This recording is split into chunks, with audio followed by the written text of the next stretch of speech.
Channel 2 News at noon. Good afternoon. What started as a simple argument over a basketball has ended in tragedy this noon. It has left a 16-year-old boy dead. His grieving family is trying to make sense of a senseless crime. The boy's father claims that hostility toward immigrants may be partly to blame. Channel 2's J.J. Gonzalez is in Brooklyn with more on this horrible story. J.J.? Dana, Parham Park here in Fort Greene is a popular place for basketball players. That's because they have a full court and 4 single courts here. And they've had their fights, but they're usually broken up by adults. Nothing to compare like what happened last night when 2 youngsters recently arrived from Nigeria came here to play, and their game of 1-on-1 ended in tragedy. The kid stabbed him and ran that way. The victim, 16-year-old Christian Abapka, fell dying at the playground. Christian and his brother Yosef arrived at around 5 p.m. yesterday for a game of basketball. The trouble began when their ball rolled into a neighboring court, and a fight broke out when the other boys protested. There were about 10 boys. They came surrounded us. He was fighting me. Then he took a knife from one of his friends. He stabbed Christian in his chest. Then he ran away. Christian had arrived from Nigeria 6 months ago, brought over by his father, a social worker. Charles Abapka blames local prejudice against newly arriving peoples for his son's death. They don't care where you come from, whether you're an African or whether you are a Haitian or whether you are a Korean or whatever it is. They take some advantage of you. And that's what it was yesterday, because 3 of them.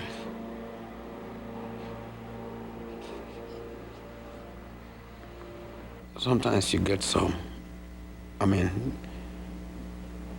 tyrant children who go out, all they want to do is prey on people.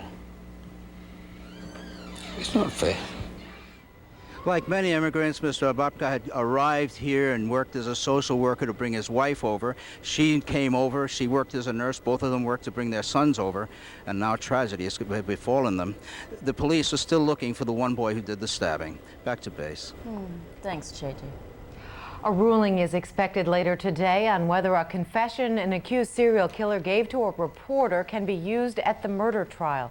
32-year-old Nathaniel White told a TV station last August he killed 6 young women in the upstate New York community of Middletown. But testifying yesterday, White recanted that confession, as well as one he gave to police. White and his attorney say investigators tricked him into making statements that were not true. White says police told him if he didn't confess, they'd charge his girlfriend as well. He says, I got a doctor friend. He said, we can make it look like you were crazy. Police say White told them he committed his first murder back in 1991 after seeing the futuristic horror movie RoboCop. Dana? A Queens high school teacher is charged this noon with sexual abuse. 53-year-old Norman Pollock of East Norwich, Long Island, was arraigned this morning in Mineola. He is charged with first-degree sexual abuse. Pollock is a teacher at Benjamin Cardozo High School in Bayside. Police are not releasing any details about the alleged incident, and they are not identifying the victim. And another sex scandal, this one involving an archbishop. Pope John Paul II is accepting the resignation of the Archbishop of Santa Fe, New Mexico, after several women said they had sex with him. Robert Sanchez appeared on 60 Minutes last month, but would not confirm or deny the allegations. 3 women also appeared on the program, saying Sanchez sexually assaulted them when they were teenagers in the 1970s. The 59-year-old Sanchez was the first Hispanic archbishop in the U.S. All along, the central issue in the bitter custody battle between Woody Allen and Mia Farrow has been who would do a better job bringing up the children. Farrow's parenting skills were the main topic of conversation during testimony this morning. John Slattery is live in Lower Manhattan. John? Hello, Lisa. How good a mother was Mia Farrow? That's one of the questions being asked. And did Woody Allen sexually abuse daughter Dylan? Key questions that are being examined with 2 different witnesses today. One of them, Mia Farrow's housekeeper. Who is the better parent? Is it Woody Allen or is it Mia Farrow? Farrow, who has charged Allen with sexually molesting their 7-year-old adopted daughter Dylan, is trying to prevent Allen from gaining custody of Dylan, Moses, and Satchel. So Allen's attorney, Elkin Abramowitz, has called to the stand Farrow's New York housekeeper of 13 years, hoping to discredit Farrow as a model mother. Mavis Smith was questioned by Allen's attorney about a phone conversation that Allen claims he had with Smith last August.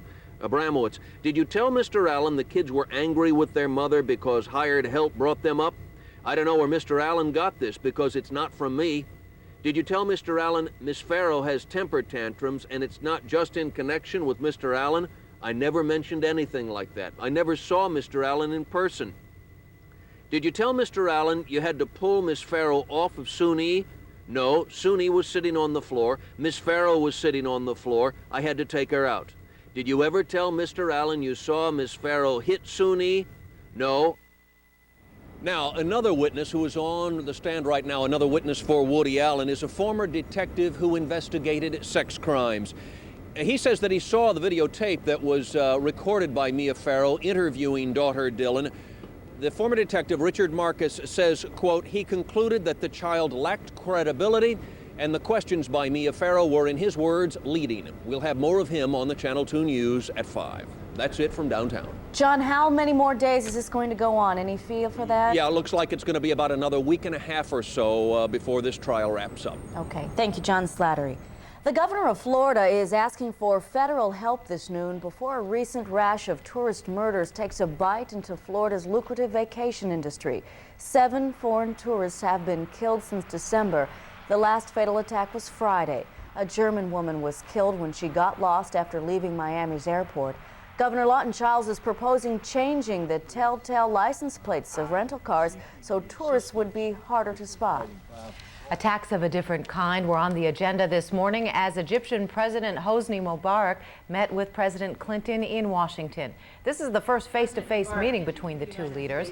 Among other things, they discussed the bombing at the World Trade Center, as well as Islamic fundamentalist attacks in Egypt that are scaring away tourists there. Mubarak also was expected to tell Mr. Clinton he thinks a Mideast peace agreement can be reached within the year.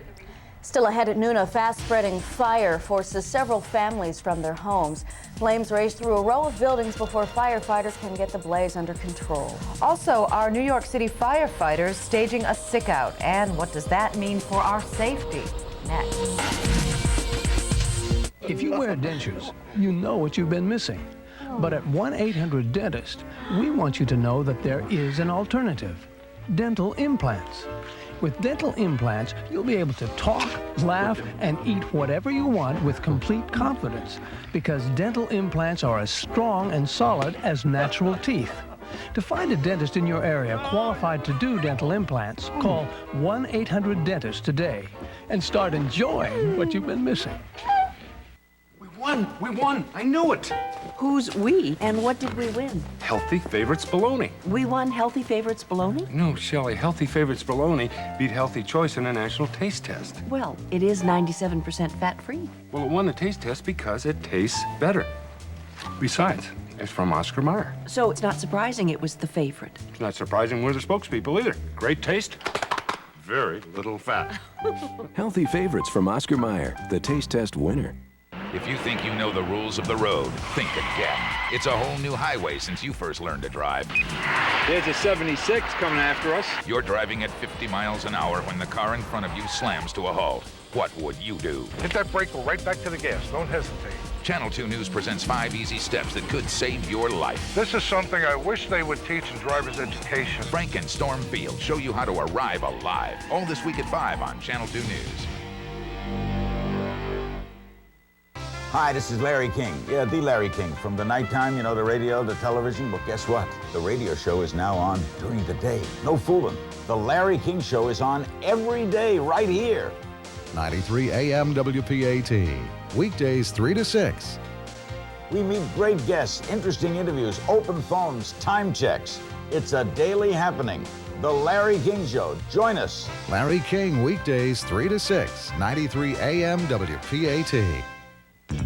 There's a gentle way to get your carpet clean. Call Stanley Steamer. Stanley Steamer's exclusive steam cleaning process is tough on dirt, but gentle on carpet. It even helps carpet last longer, unlike shampooing. That's why leading carpet manufacturers recommend us. And except for the dirt, we'll leave your house exactly the way we found it. Call Stanley Steamer. We're tough on dirt, gentle on carpet. Two major fires early this morning in Jersey City are being investigated this noon by the arson squad. The first one burned through a row of houses on Astor Place, forcing residents of 6 buildings to evacuate. Officials say the fire began in a vacant building and quickly spread to 11 buildings on the block. There were no serious injuries. 41 people, though, can't go back to their homes because they suffered extensive damage. And while that fire was raging less than a mile away, a service station was up in flames. Exploding gas tanks and ruptured power lines hampered firefighters from battling that fire. But again, no serious injuries reported there. Officials say the fire began in a neighboring auto repair shop and spread to the gas station. And efforts to fight fires in New York City could be hampered this noon by a possible sick-out. Hundreds of firefighters called in sick over the weekend as contract negotiations with the city drag on. Channel 2's David Diaz is live at a firehouse on the east side with more on this story. David? Yes, indeed. We're here on East 29th Street, and the bottom line in this dispute, Dana, is that firefighters are unhappy about their contract status. They've been without a contract now for some 3 years, but even more particularly, they're unhappy about back pay that is being withheld as part of this dispute, this contract dispute with the city. Back pay which averages about $5,000 a person, and that's a pretty substantial piece of change. Now, fire department officials say that while these actions so far have not threatened the public safety, these actions have served, however, to get the city's attention. Department officials say there were only 20 sick calls this morning, which they say is a relatively normal figure and a distinct difference from what happened this weekend over the 3 shifts that normally have a complement of 2,500 firefighters on duty. Department figures show that 108 firefighters called in sick during that time, while 29 others went on medical leave after reporting to work, and another 63 claimed job-related injuries, numbers which department officials acknowledge are higher than normal. The Firefighters Union claims there is no sick-out, but a spokesman left little doubt that some kind of action is taking place. No, we're allowed to take time to clean ourselves up, to change our clothes, to determine whether or not our equipment is fit. This is our rules and regulations that we do every day of the year. That description fits what's usually called a rule book slowdown.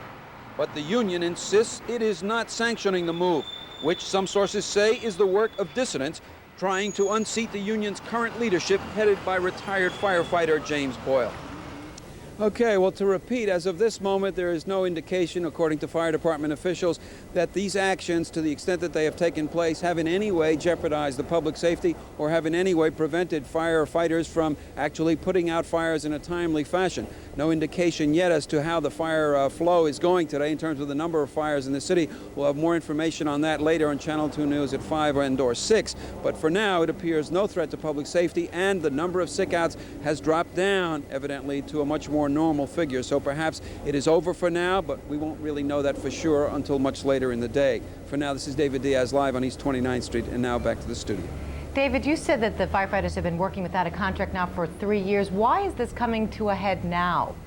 Well, they seem to feel the pressure. It's interesting. In speaking to the union officials, they mentioned that they've been seeing the television commercials of the United Federation of Teachers. Some pretty hard-hitting commercials that have been trying to hit the city over the head for its failure to come to terms with the teachers union. And evidently, the firefighters beginning to feel that somehow they're being left out of this whole equation. So they needed to step up their campaign. In fact, they just took out an ad in some of the tabloids at the end of last week, appealing to the public for support in their dispute with the city.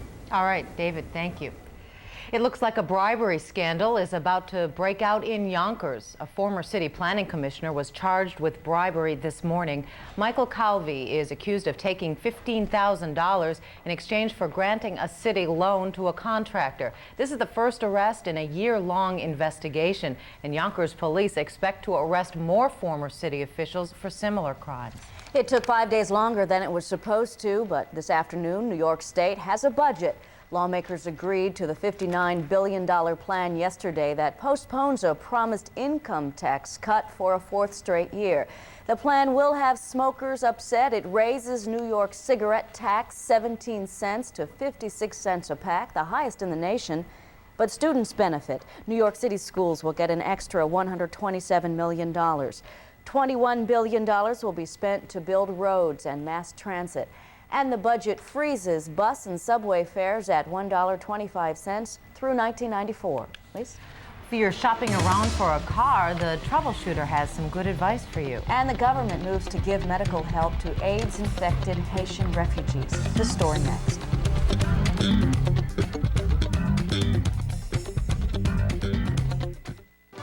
Presenting the managers of many of the most modern supermarkets in the area.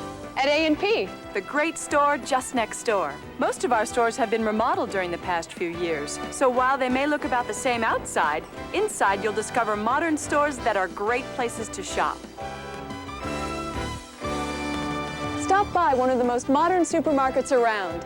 Your neighborhood A&P. The great store just next door. A&P.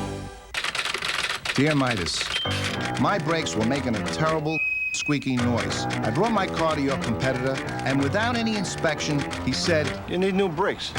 Then I went to Midas. Your manager... Hi, I'm Tom Kirshner. ...had a thorough inspection done and said, "You don't need new brakes. The squeaking noise is caused by brake dust." Such honesty is refreshing in the time of auto repair rip-offs. Yours truly, Frank J. Ruder.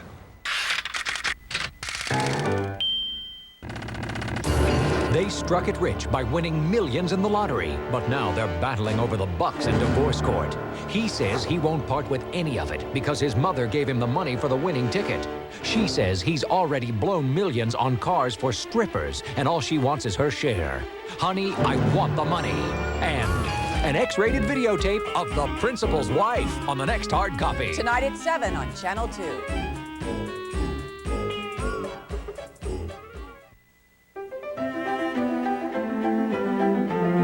There are lots of ways to have waffles at Friendly's. Traditional, fruity, or something unexpected. Our new waffle sundae, featuring 2 scoops of ice cream, topped with hot fudge, whipped cream, and a mint cookie.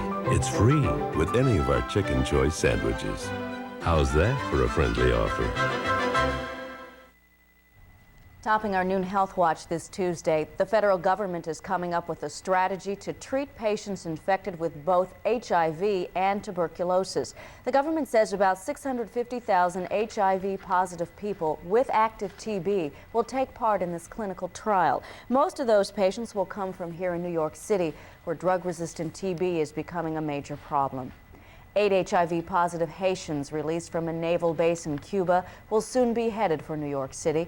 A court order has ruled Haitians being held at Guantanamo Bay must receive medical treatment or be sent elsewhere to get it. 16 HIV-positive Haitians landed in Miami yesterday. 4 relatives of AIDS-infected people were also released. More are expected later this week. A new CBS News New York Times poll shows Americans think health care is among the most urgent issues facing our nation.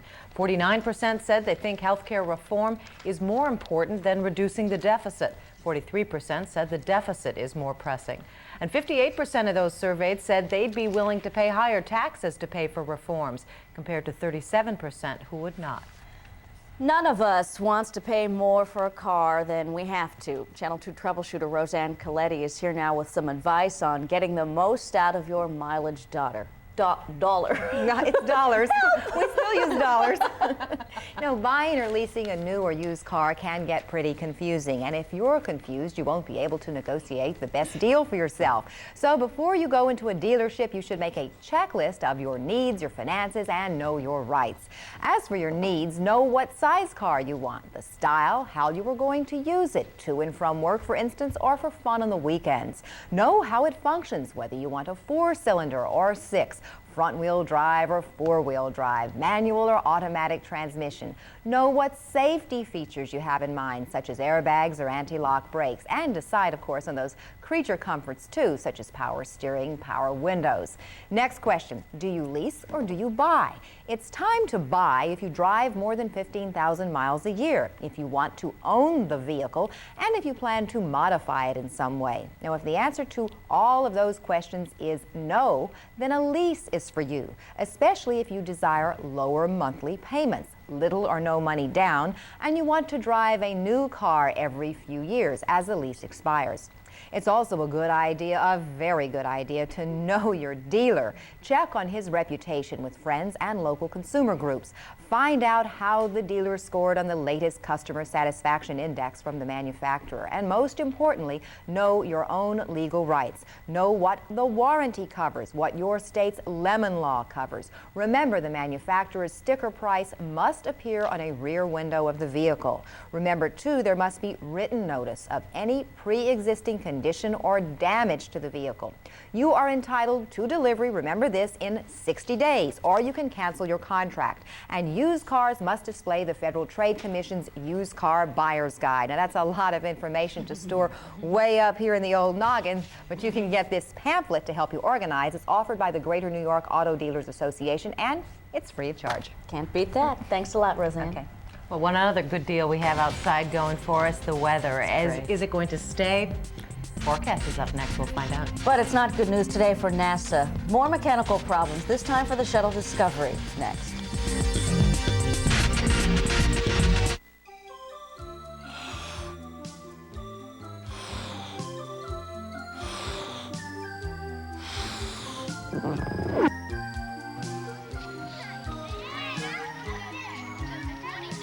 The world's first museum for kids, the Brooklyn Children's Museum, celebrating 90 years of hands-on fun. Call 718-735-4400 for more information. Quality time for us is reading wonderful stories together. For the experience of a lifetime, make time to read with your children.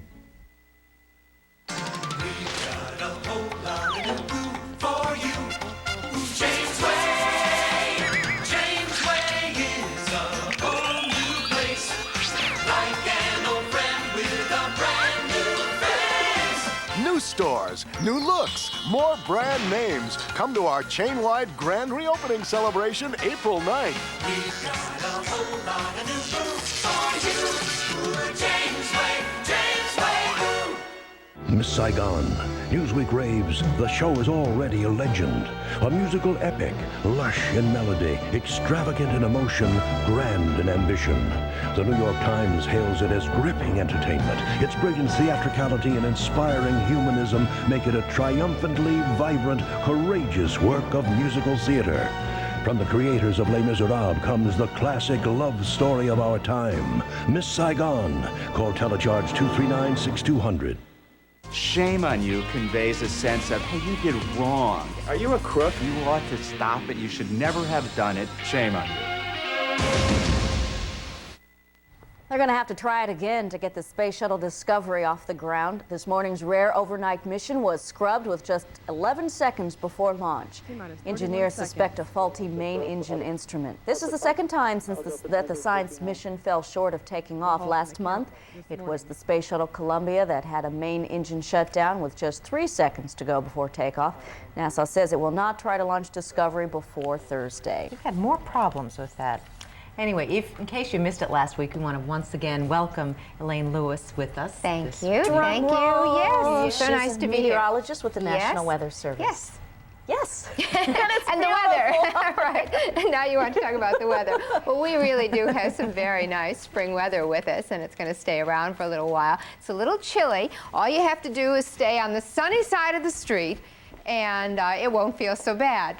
What we have right now is temperatures in the upper 40s. It's quite pleasant outside, partly cloudy. However, we do have winds off the ocean, and that's what's making it seem actually much cooler than it is. Here's the radar. We're very lucky today because all we have is rain well to the south of New York City. It is going to stay to the south. Look at this map, and you'll see the next map coming up, and you'll see that we have some cold, dry air moving into the area. All of the rainy weather is well to the south, and here are those winds coming in, making us feel a little bit cooler than it really is. So here's the forecast for today. Partly sunny and breezy, and we have temperatures in the low 50s today. For tonight, it's looking not bad, partly cloudy and still chilly, but that's typical for this time of year, with the temperatures in the 30s, actually lower 30s, well to the north and west of the city. And the 5-day outlook looking very nice for Wednesday and Thursday. Friday looks good. good. However, here we come to the weekend and possibly a little bit of rain on Saturday into Sunday, but that's still a long time away. First things first, let's enjoy the rest of the week. What we've got now, right? Thanks, Elaine. Okay. Before we go, we want to take a look at what's coming up on today's Geraldo. You'll meet some kids with some very adult problems. They're teenagers and preteens suffering from manic depression, eating disorders, and a 15-year-old who's already the mother of 4 children. When we first had my first child, I was 14. My fear is that someday when I grow up, I might end up being fat. Does she starve herself? Starves.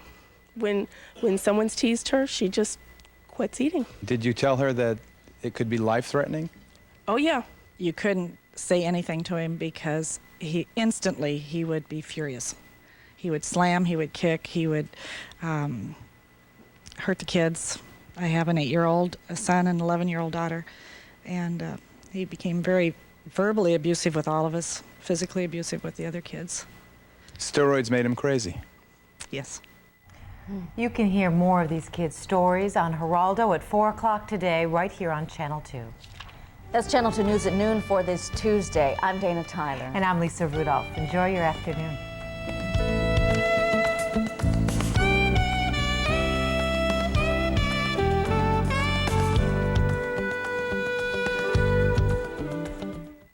You can take a little sunshine when it shines so bright, then add it to the moonlight till it feels just right. Cereals, cookies, comic books, even a Saturday morning cartoon.